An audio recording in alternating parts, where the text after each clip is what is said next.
Age of the Primes Star Optimus Prime is Hasbro's first venture into a new version of Titan class, with a reduced price point, reduced scale, and a bit more manageability in theory. But it seems to have sparked some interesting arguments in the fandom that I'm not sure I quite understand. Don't get me wrong, I understand the aggro with international price gouging, because that is insanity, but people saying this shouldn't exist just because of its new placement in the 13 Primes? I don't get it, especially since the figure is so good. But how good, you may ask? Well, let's take a look at him and find out. The sculpted detail and proportions on this figure are absolutely incredible, at least for the design that it is. After all, this is an Optimus Prime through an anime super robot filter, so he is like 65-70% leg. Not exactly realistic proportions, but my god are they dynamic. This thing looks amazing. Just in the most basic elements of this design, there's so many sharp angles and swooping lines, and it makes for such a dynamic silhouette before you even start getting into the surface detailing. The shins are absolutely coated in staggered paneling and armor details. They do have a little bit of kibble hanging off them, but it's no big deal. Very easy to look past. And those knee pads definitely pop as a feature. The thighs and crotch stick out so much that they stand as a feature in their own right, with all that staggered detail and like coffin-shaped stockings. And then it tapers up into the batshit insane torso design. I love this. If there's one thing you have to get right on a Star Convoy toy, it's this. All mini grill abs and animated inspiring titty windows. And of course, the star, which is looking lovely. The extra details pop a lot, although part of me wishes it was chromed.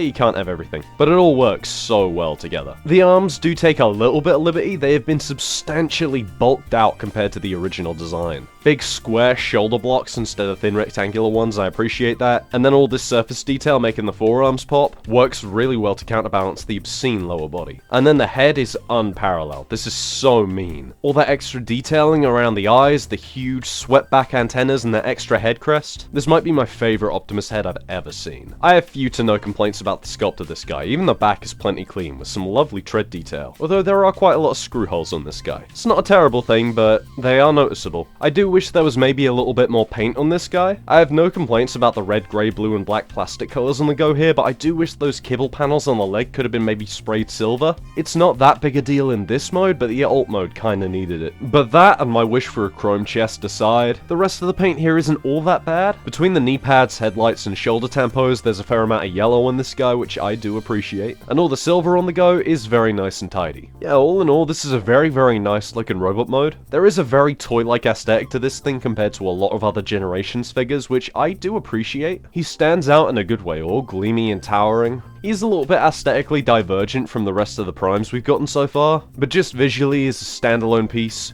god tier. Now, accessory-wise, oh god, we have a lot to cover. He comes with a pretty nice rendition of his Ion Blaster. For one thing, it's huge, and it's also very nicely sculpted. There's no hollow points, it's very consistent. It looks fantastic in his hand, and it even has a little extra tab to lock in more securely. And there's a little transparent bullet which you can plug in on the side. That's a nice touch. He also comes with this second blaster, which is much less impressive. He can hold it, and it looks alright, but it has a lot more interplay when you fold it in half and use it in the other two modes. There are of course the shoulder cannons, which do have a little hinge in them and a swivel. They tend to stay on the figure though, he looks incomplete without them. You also get this little matrixy looking piece, which isn't all that useful until you plug it into the hand and use one of these many blast effects, and turn it into like a kind of lightsaber. He comes with a set of Omega Supreme style blast effects in orange, and two sets of Jetfire blast effects in a nice sparkly yellow. Or alternatively, there is a gigantic hard plastic blue effect, which does work a lot better for this. And the blast effects are compatible with every single one of the blasters in this set. Speaking of clear blue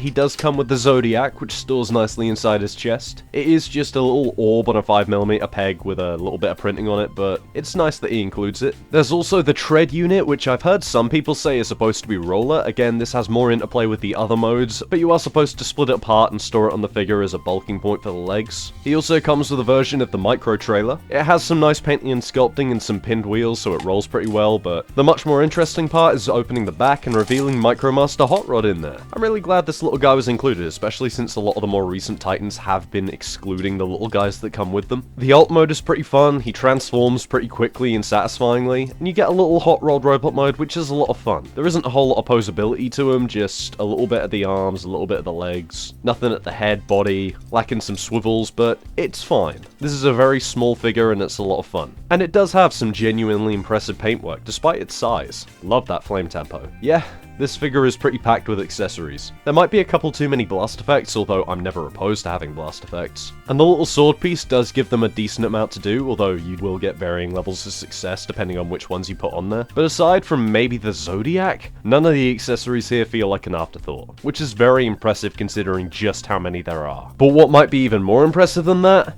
is the articulation, at least for the size of the guy. The head can only look side to side and down on dedicated joints. The shoulders move out on some hefty ratchets kind of substandardly, but you can untab the chest and get them to move out further, and they ratchet all the way around. There's bicep swivels, ratcheted elbows which don't feel amazing. There's wrist swivels, the hands can open and close. There's a ratcheted waist swivel. You can move the hip skirts out of the way to get the hips out to the side or forward and back on some pretty nice ratchets. There's thigh swivels, ratcheted knees, and some pretty good ankle pivots. Considering the size of this guy, the posing here is pretty great. All the ranges are at the very least standard, and all the joints in this guy are pretty much a case where if it's not a swivel, then it clicks. Every single ratchet except for those elbows is very satisfying and sturdy, and I'm confident that they're going to hold up and not break themselves over time. This figure just feels really great. It's very weighty, not quite as weighty as you might expect. Certain parts like the forearms, the shins, the chest, they are kind of hollow on the inside, but if anything that does just help with the balance. You know, this is an unassisted running pose. The only major issue I've found here is that the side skirts do tend to pop off occasionally. Not often, but it happens. But it's not that big a deal in my eyes, and there's so many other things that this guy does that could have gone badly that just don't. You can open up the shins and store stuff in there like the hot rod truck and some of the accessories. You can open up the chest and have hot rods sitting in there. You can angle the antenna on the head out to the side. And none of it really messes with the stability or structure of the figure. The only thing that he doesn't quite pull off well is the light piping. This is just an excellent robot mode overall, and it's definitely a top 3 Titan that I've handled. And the transformation ain't bad either. This is a pretty quick and simple process, but there's just enough going on that it doesn't bore me. I love the way that you have to approach the hands flipping away in stages to hide them away properly, and the way that the arms kind of fold themselves up and compress together. It's really neat stuff. I do find it a little bit difficult at times to work with the lower legs. Getting the ratchets lined up properly isn't difficult, but it ain't easy. But once all the panels are lined up properly and everything's snapped together nice and secure, you are left with this gigantic truck mode, which in my opinion,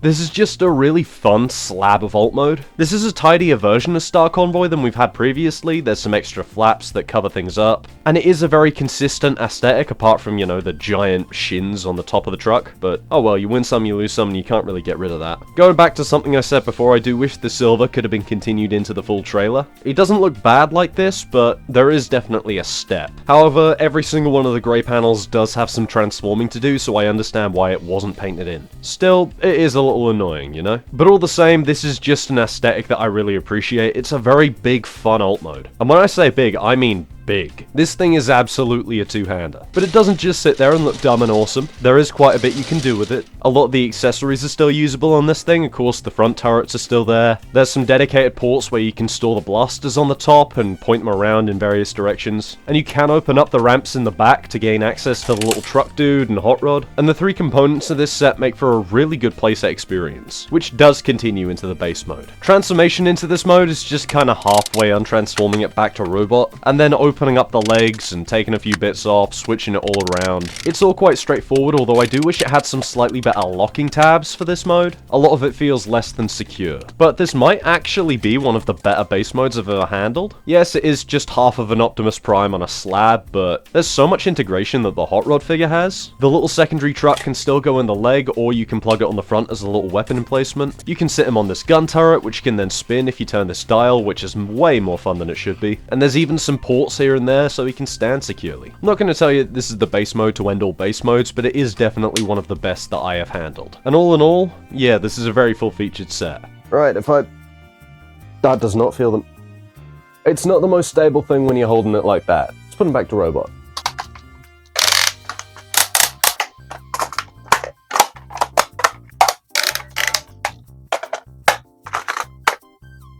Yeah.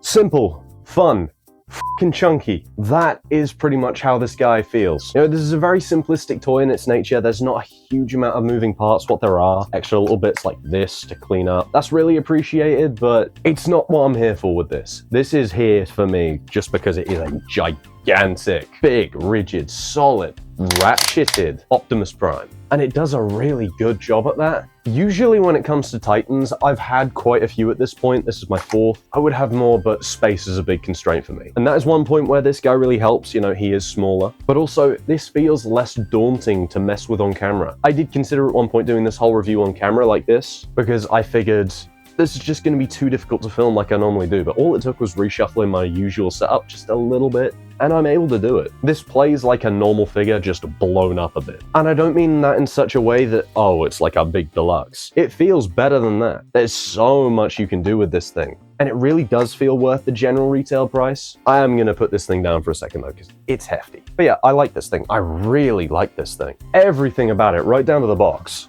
This is just a really, really fun figure, and it's definitely worth the retail price that it should be. But it can't be that easy, can it? No, unfortunately, this thing has been price gouged to hell in a lot of different regions, so instead of the rough $150 that it should be, it is the standard Titan price of $180 to $200, and that's not worth it for this. This is good, it's not that good. But if you can get it for the retail price that it should be, I'd highly recommend it. Whether it's to just have a big new Star Convoy, or an Optimus Prime, or as a big playset for like a 10-year-old, it feels appropriate for that, or just as a big collection centerpiece, or as one of the 13 Primes, as it's kind of semi-intended to be. And that is where one of the controversies kind of stem from with this guy. I'm going to go on a little tangent here. People don't like that they've made Star Optimus the 13th Prime, which, fair enough, but Optimus is usually the 13th Prime, and they've just taken the biggest, grandest Optimus that they could possibly do and applied that to him. I think there's more media at this point where Optimus is the 13th than where he isn't. You know, they could have gone the TF1 route, made him Zeta, could have made a new Sentinel Prime figure, although I think TF1 might have put a stopper on that idea. Sure, they could have re-released Nova Prime, and guess what? They are. This is just the official canon option for you, and I am more than happy with it. He looks really good with the other Primes, if a little overly big compared to the rest of them. He does kind of dwarf them. And I'm not sure that the shelf I have the Primes on up the top is going to sustain the weight of this and 2 other Titans. But no, I'm satisfied. I am very happy with Star Convoy. I highly recommend one to you. And if you enjoyed this video and you enjoy the figure, then please leave a like. Maybe leave a comment on where you stand with this guy. Are you in the crowd that hates that he's the 13th? Are you in the crowd that loves it? Are you just happy that there's a new Star Convoy? And be sure to subscribe for the next one. Taking a little break from the new stuff just briefly and doing these. I'm having way too much fun with these mods to not make a video on. And if you don't want to wait too long for it, then my Patreon is always an option, where you get early access to new videos, photo galleries, you name it, the credits, the whole works. And yeah, right now though, I'm gonna go figure out where I can actually put this thing, because I didn't think of that when I bought it. Anyway, ciao.